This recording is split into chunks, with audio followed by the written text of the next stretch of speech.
सच्ची और अच्छी खबर लखनऊ दर्पण न्यूज। हैं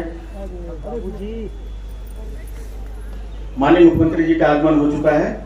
वो सबसे पहले इस महासभा परिसर में बाबा साहब के अस्थि कलश पर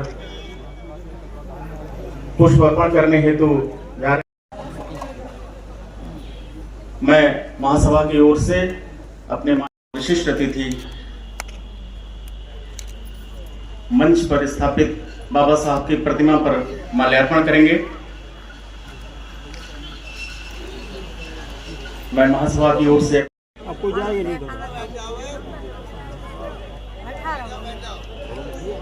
नहीं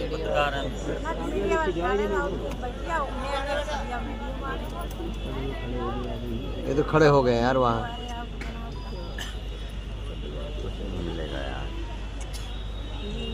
बाबा साहब, बाबा साहब, बाबा साहब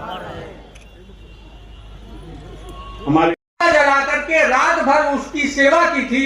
उसकी शाखा है आनंद बोध वृक्ष की, और जिसे माननीय श्री के.आर. नारायणन जी ने रोपित किया था। हमारे बीच में साथियों राष्ट्रपति माननीय रामनाथ कोविंद जी आए, यहाँ पर प्रधानमंत्री विश्वनाथ प्रताप सिंह जी आए, यहाँ पर प्रधानमंत्री माननीय श्री नरेंद्र मोदी जी आए, और मुख्यमंत्री जी माननीय नरेंद्र मोदी जी जब आए यहाँ पे तो हम लोग चाहते थे वे यहाँ से दलितों की सभा को संबोधित करें, लेकिन आप देख रहे हैं यहाँ जगह कम थी, इसलिए सुरक्षा कारणों से वो सभा नहीं हो पाई। हम लोग चाहते थे दीवार टूट जाए तो सभा हो जाए, लेकिन 7 मिनट तक लगातार टहलते टहलते इस परिसर में मैंने दलितों की समस्याओं से और दलित मूवमेंट से माननीय प्रधानमंत्री जी को चलते चलते अवगत कराया था, और प्रधानमंत्री जी ने आश्वासन भी दिया था। उन्होंने कहा था दलितों के साथ न्याय होगा।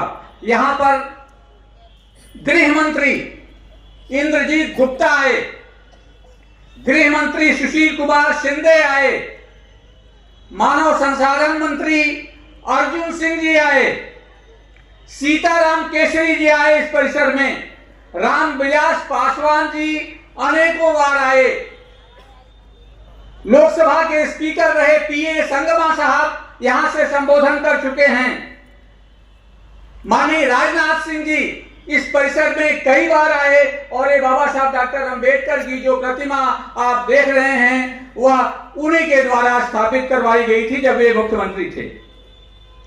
राज्यपाल माननीय बी.एल. जोशी जी, राज्यपाल माननीय विष्णुकांत शास्त्री जी, राज्यपाल बी. सत्यानारायण रेड्डी जी, राज्यपाल श्री राम नाईक जी, माई साहब डॉक्टर सविता अंबेडकर यहां आकर के महीनों रहा करती थी और अपने हाथों से बाबा साहब डॉक्टर अंबेडकर का अस्थि कलश स्थापित किया था। सुप्रीम कोर्ट के मुख्य न्यायाधीश के.जी. बालाकृष्णन आए थे, और वे भावुक होकर के.आर. नारायणन जी द्वारा स्थापित बोध वृक्ष के सामने मौन होकर काफी देर तक खड़े थे। हम लोग मन में सोच रहे थे शायद वे कह रहे होंगे कि अगर के.आर. नारायण जी राष्ट्रपति न होते तो शायद वे भी बालाकृष्णन जी मुख्य न्यायाधीश सुप्रीम कोर्ट के न बन पाते, क्योंकि वह पत्रावली उन्होंने ही वापस की थी और इस टिप्पणी के साथ वापस की थी कि इस जो पैनल है जजों का उसमें कोई दलित क्यों नहीं है, जिसके फलस्वरूप बालाकृष्णन जी जज हो सके। मुख्यमंत्री मुलायम सिंह यादव, कल्याण सिंह जी, राजनाथ सिंह जी, अखिलेश यादव जी और माननीय मुख्यमंत्री योगी आदित्यनाथ जी, मैं आप सबसे निवेदन करता हूं, आप सब लोग खड़े होकर के माननीय मुख्यमंत्री जी का इसलिए स्वागत करिए कि वे 18वीं बार अंबेडकर महासभा परिसर में आए हैं, 18वीं बार। और देश का कोई भी मुख्यमंत्री ऐसा नहीं है जो अंबेडकर के कार्यक्रमों में इतनी बार शरीक हुआ हो, यह प्रथम बार हुआ है। आप इस देश के प्रथम मुख्यमंत्री हैं जो कि इतनी बार यहाँ पर आए हैं की थी हमें हरिजन न कहा जाए, तो उन्होंने हरिजन एवं समाज कल्याण विभाग का नाम बदल करके अनुसूचित जाति कर दिया था। और मैं एक विशेष रूप से उल्लेख करना चाहूंगा कि यह सभा केवल दलितों की बात नहीं करती थी। हमने मंडल आयोग की भी यहां से लड़ाई लड़ी और यह एक सुखद है जिस अखिलेश यादव जी ने आपका दलितों का आरक्षण खत्म कर दिया। उन पिछड़े वर्गों के लिए मंडल आयोग की जो संतुतियां थी 27% वे अंबेडकर महासभा के इसी परिसर से घोषणा की गई थी 6 दिसंबर 1993 को। और उस आयोजन में विश्वनाथ प्रसाद सिंह जी जो प्रधानमंत्री थे यहाँ पर उपस्थित थे। 6 दिसंबर 1993 को इसी स्थल से देश के पिछड़े वर्गों को न्याय मिला और 27% का उन्हें आरक्षण मिला। अंबेडकर महासभा की गूंज इतनी थी कि केंद्रीय मानव संसाधन मंत्री अर्जुन सिंह ने पिछड़े वर्गों को उच्च शिक्षा में आरक्षण लागू करने के लिए अंबेडकर महासभा का परिसर चुना था। और 6 दिसंबर 2006 को उत्तर प्रदेश में पिछड़े वर्गों को उच्च शिक्षा में आरक्षण की घोषणा इसी मंच से की गई थी। अर्जुन सिंह ने यहीं से घोषणा किया था। साथियों, इसकी घोषणा माननीय मुख्यमंत्री जी ने यहीं से की थी और ऐतिहासिक निर्णय। मैं एक बार फिर से कहूंगा कि आप खड़े होकर के तालियां बजाकर स्वागत करिए माननीय योगी आदित्यनाथ जी का, जिन्होंने लखनऊ में बाबा साहब डॉक्टर अंबेडकर का भव्य स्मारक बनाने का निर्णय लिया और वह स्मारक अब लगभग बन करके तैयार है। अंबेडकर महासभा पहले विरोध की धारा थी, लेकिन प्रधानमंत्री नरेंद्र मोदी जी के आने के बाद और मुख्यमंत्री के पद पर जब माननीय योगी आदित्यनाथ जी आए तो यहां से सकारात्मक धारा बही। खासकर से जो आपकी योजनाएं हैं, जो ढेर सारी आवास योजना, उज्ज्वला योजना, सौभाग्य योजना, आयुष्मान भारत, स्वच्छ भारत मिशन, इन योजनाओं के चूंकि सबसे बड़े लाभार्थी दलित हैं, इसलिए एक बड़ा सांत्वना मिली दलितों को और उनका सामाजिक और आर्थिक रूप से सशक्तिकरण हो सका। माननीय मुख्यमंत्री जी, अंत में मैं कहना चाहूंगा कि हम लोग अंबेडकर के दलितों के लिए काम करते हैं, उनके दुख दर्द को समझते हैं और उस पर रिएक्ट भी करते हैं। और अंबेडकर का दलित मैं आज के परिप्रेक्ष्य में वे उनको नहीं मानता जो संपन्न दलित हैं। हमारा जो दलित है, जो अंबेडकर का दलित है, जो झाड़ू लगा रहा है, जो शौचालयों, सामुदायिक शौचालय को साफ कर रहा है, जो सड़कों पर टोकरी बुन रहा है, जो सड़कों पर मजदूरी कर रहा है, जो चौकीदारी कर रहा है, हम ऐसे गरीब दलितों की बात करते हैं और आप उन्हें न्याय दे रहे हैं और उनकी बातें आप विशेष रूप से सुन करके उनके साथ न्याय करेंगे। और मेरी यह भी अपील है, मुख्यमंत्री जी जैसे वेतनमान बढ़ते हैं विभिन्न आयोगों के द्वारा, उसी तरह से के समय से झाड़ू लगा रहे हैं। और भगवान बुद्ध ने सुमित भंगी को अपने संघ में शामिल किया था, लेकिन वो परंपरा आज भी बनी है। कुछ ऐसा होना चाहिए कि उनके हाथ से झाड़ू छूटे और कलम उनके हाथों में आ जाए। और चूंकि यह प्रधानमंत्री नरेंद्र मोदी जी का कार्यकाल है, माननीय योगी आदित्यनाथ जी का कार्यकाल है और उन्हें सामाजिक न्याय मिलेगा, इस बात की उम्मीद के साथ मैं फिर से सबका स्वागत करता हूं और आप सबका भी स्वागत करता हूं। महापरिनिर्वाण दिवस के अवसर पर आयोजित आज के इस कार्यक्रम में मंच पर समारोह में मेरे साथ उपस्थित प्रदेश सरकार में मंत्रिमंडल के मेरे वरिष्ठ सहयोगी, उप मुख्यमंत्री द्वय श्री केशव प्रसाद मौर्य जी, श्री ब्रजेश पाठक जी, प्रदेश सरकार के जल शक्ति मंत्री श्री स्वतंत्र देव सिंह जी,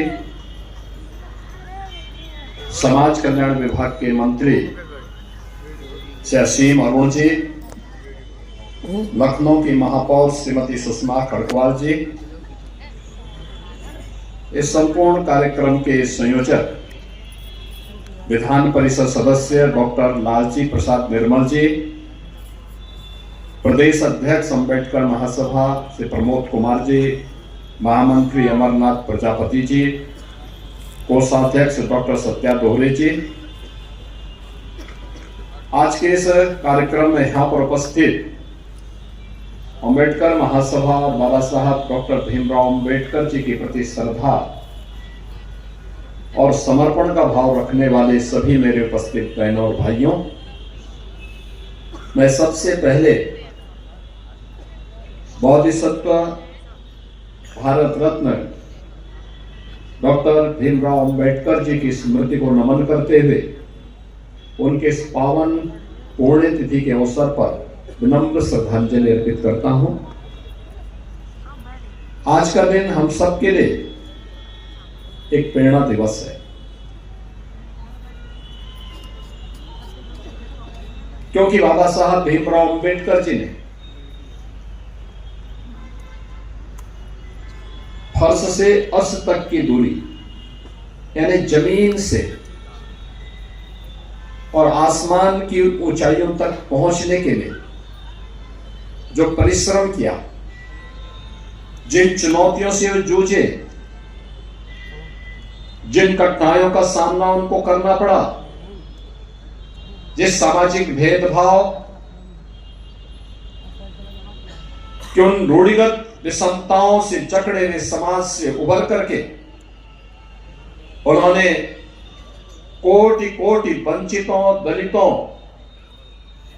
और अति पिछड़ों को सम्मानजनक जीवन देने के लिए एक नया अवसर उपलब्ध कराया है, उसके प्रति कृतज्ञता ज्ञापित करने का दिवस है आज का महापरिनिर्वाण दिवस का इस समारोह।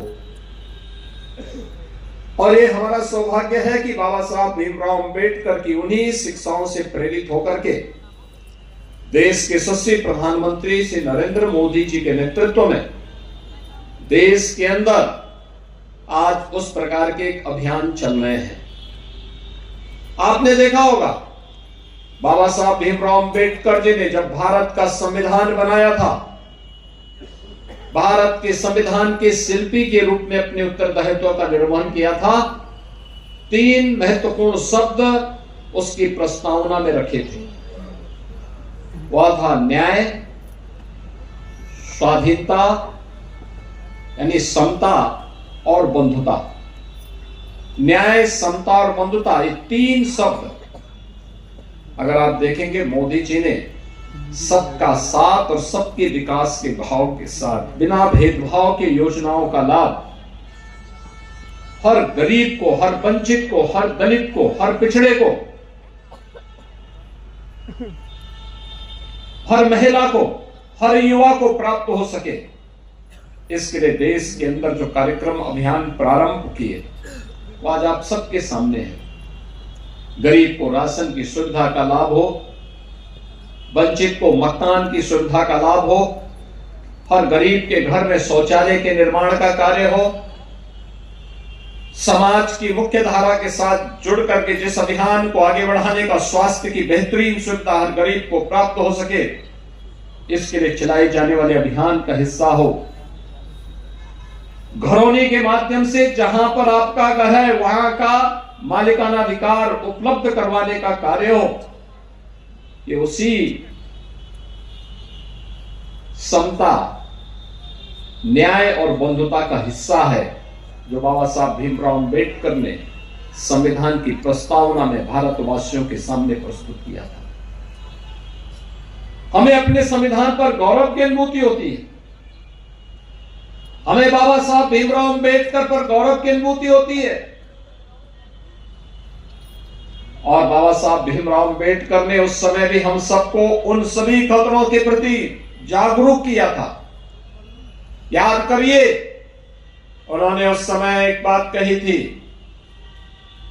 जो बात यहां पे पहले अभी असीम अरुण जी ने कहा, मैं उसमें आने के पहले एक बात जरूर कहना चाहूंगा। जब उस समय कांग्रेस के एक बड़े नेता ने, जिन्होंने 1923 में वंदे मातरम गाने से इनकार कर दिया था, कांग्रेस के अध्यक्ष के रूप में रहते हुए, और जब वह अंतिम समय उनका आया तो उन्होंने इच्छा व्यक्त की थी कि मेरी इच्छा है कि मैं यरूशलेम में मरूं। बाबा साहब ने तब एक टिप्पणी की थी कि जो व्यक्ति भारत की धरती पर पैदा होकर के, भारत की सुविधा का उपभोग करके भारत की धरती को पवित्र न मानता हो, उस व्यक्ति के द्वारा दिए जाने वाले वक्तव्य कभी भारतवासियों के हित में नहीं हो सकते। दुर्भाग्य से उस तुष्टीकरण की नीति पर चलने वाले दल न केवल भारत का अहित कर रहे हैं, बल्कि बाबा साहब भीमराव अंबेडकर का भी अपमान कर रहे हैं और इस देशवासियों को उनकी सुविधाओं से वंचित करने की कुत्सित चेष्टा का हिस्सा भी उनका है। हमें याद करना होगा इस बात को कि बाबा साहब भीमराव अंबेडकर ने आज जो भी सुविधाएं और जो भी संपन्नता आपको प्राप्त हो रही है, ये सभी कुछ उनकी प्रेरणा है। प्रधानमंत्री मोदी जी के नेतृत्व में नया भारत अपने महापुरुषों पर गौरव की अनुभूति करता है, उन्हें सम्मान देता है। पंचतीर्थ के निर्माण का कार्यक्रम हो या अनुसूचित जाति, जनजाति और पिछड़ी जाति के छात्रों को मिलने वाली स्कॉलरशिप और अन्य सुविधाएं, ये उसी क्रम का हिस्सा है। अभी यहाँ पे कार्यक्रम के संयोजक श्री डॉक्टर लालजी प्रसाद निर्मल जी कुछ बातें कह रहे थे। उनके द्वारा कहा जा रहा था कि जो चतुर्थ श्रेणी के कर्मचारी हैं या संविदा के कर्मचारी हैं, सफाई कर्मचारी, उनको उचित मानदेय मिले। हमारी सरकार ने तय कर लिया है, हमारी सरकार ने तय कर लिया। उसके लिए हमने एक कारपोरेशन का गठन भी कर लिया है और मुझे लगता है कि अगले 1-2 महीनों के अंदर ही यह सुनिश्चित हो जाएगा कि हर चतुर्थ श्रेणी के कर्मचारी को, हर सफाई कर्मचारी को, हर संविदा के कर्मचारी को न्यूनतम मानदेय देने की गारंटी सरकार उसको उपलब्ध करवा देगी।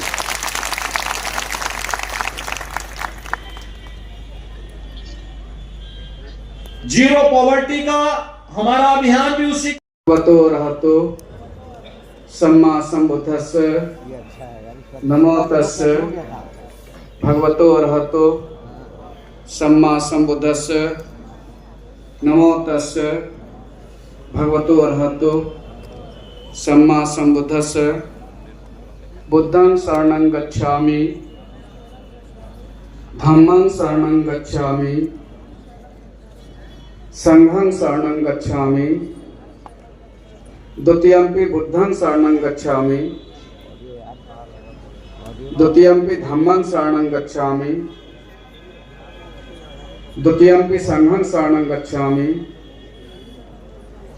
तृतीयंपि बुद्धं शरणं गच्छामि